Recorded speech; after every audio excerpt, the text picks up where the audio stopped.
eno kooti gyetulokiize olwaleero ate nja kubanyumiza babadde batambula nange mukimanyi nti wenasooka okujja wano naggalawo ofiisi zino kubanga ekintu kyali kiyitidde obubi era bonna ofiisi negiggalawo na sitaafu yaliwo neŋŋamba nti bagobebwe naye nenangirira nti ekifo kino tujja kikyusa okufuuka a center of excellence. Today it is a center of excellence, and we are replicating that in all the 22 MZOs. Mu office zonna ez'ettaka ekiri wano era gyekiri yonna okulaba nga it is a center of excellence. Kati level gye tuliko kati tugenza ate waggulu w'ekyo ne tugamba tutaddewo engeri ekuwa ebbeetu obutasemberera oyo gw'ogamba nti akulyako ssente mu ofiisi ey'eby'ettaka oba omuntu yenna ali awo wakati nga buloka agamba nti nze katukutuukireyo okugulawo buguzi akawunti era bakuyamba engeri y'okugigulako oba ku simu yo oba ku email yo. Kaakati osasula si omutwalo gumu gwokka. Manya abantu badde basasula ekisuka ne mu miliyoni.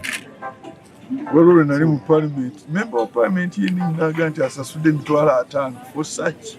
Ne eno ejja kuba omutwalo gumu gw'ogusasula kuli kumu. Era bwe gubaako ssente wali ku mobile yo nga kuliko omutwalo ogwo. Onyiga mu zinyizi ng'okozesa system eno nga bwe bagibayigiriza.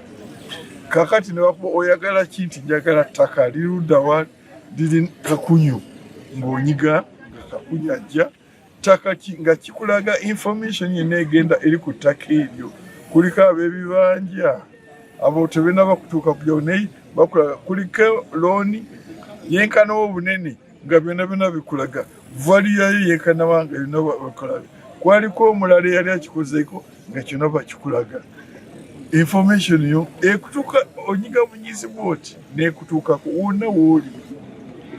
Ettaka lino lyonguza liriko obuzibu yonna information ejjawo w'oli.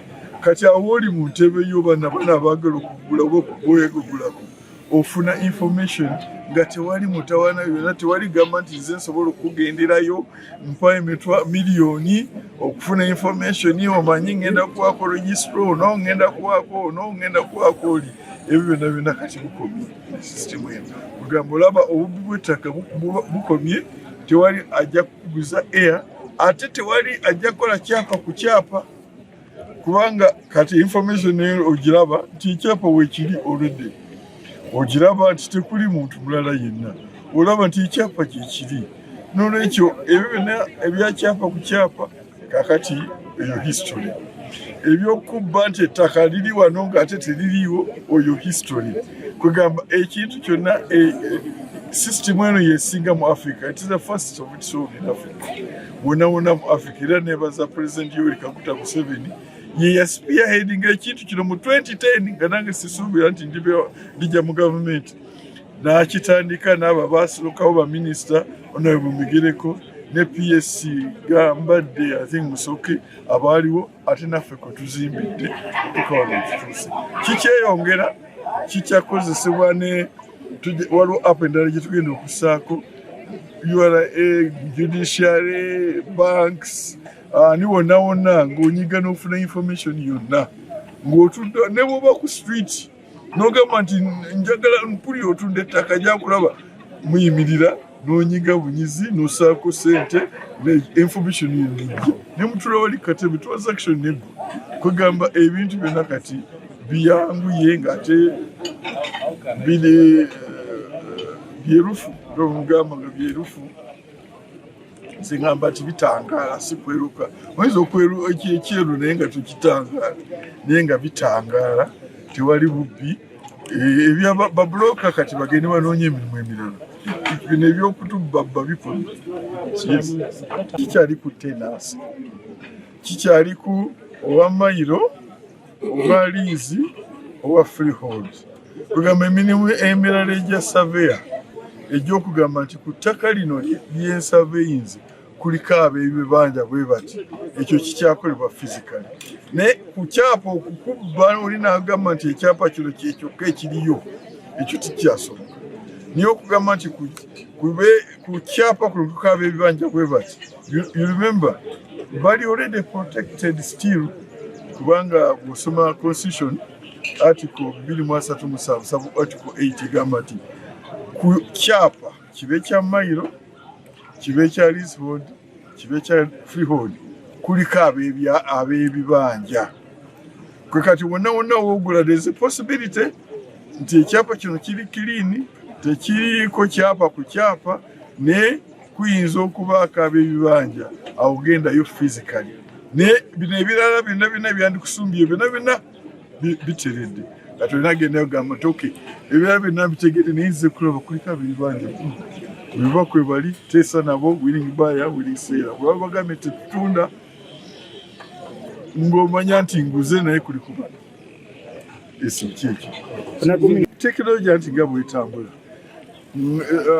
the hacking eri nga bwe tukola wano as we stand today that has been catered. We have all the savers, all the backup, all the self audit kugamba oli najja n'akiyingiramu ate n'akikyusa again using technology ono gwe tuleese is now the most current wali era ejja kuba nga updated buli kiseera omwami ono omulabye leni olaba ayogedde nga talina ki nalupapula ate si yeka abaana abavubuka abo abakola abali mu system eno babimanyi bulungi ndowooza ate tebayongedde kugamba nti kyonna ekibeera nga transaction ekoleddwa egenda direct ku screen ya wonna mu 22M zone ne mu minister's office it is also there kugamba amangu ago oli oyinza okuba nti waliwo ekibi ekitali tuuse ku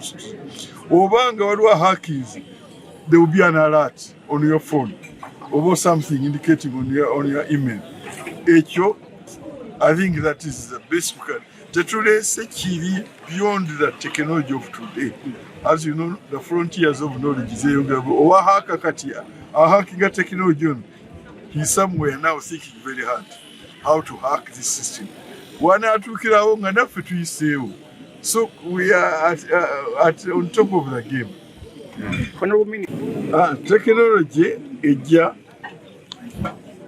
okuyamba buli muntu ensi yo nono yonyini gwalagamba ali ku desk oyo naye alinayo akalandiye ka plot ke kayego kabanga kali protected bakyaliwo kubanga nga bokiraba lino tusinga kukyogera mu luzungu ate newankubadde nga abantu bafe abasinga ndoza kati abalina mobiles mu Uganda bawera miliyoni nga 2+ n'ensinga bakazikosa kati kufuna sente na kufuna message na kusindika kati bajja kuyiga step bonna tebajja kusobola kumanya kukozesa kino kati bana aba desk abo bajjanga okubayambira n'ekyo kijja kutekinga a bit of time nga bwe bayizi kati okusooka nga toyinza genda munnakyalo n'omuweereza sente nokati anakikola naye kati kumpi omuntu akisobola kati nakino kijja through education bajja kitegeera bonna national naye nga bagambye is a backup is a saver is bino byonna webiri ebyo nga bwebimanyi mu technology kakati nga kati tugambye kati tubadde tukozesa wano UTL yokka katugenda kufuna another service provider eno wevaako eddala ngaekola naye it's a national problem muwulira backbone muwulira gundi ebyo byonna to raise the level of the system gye tulina mu nsi a bit higher. That one is being held only here. It's to get another server, internet server service provider at the national level of strengthening the service of the internet in the country. Okay.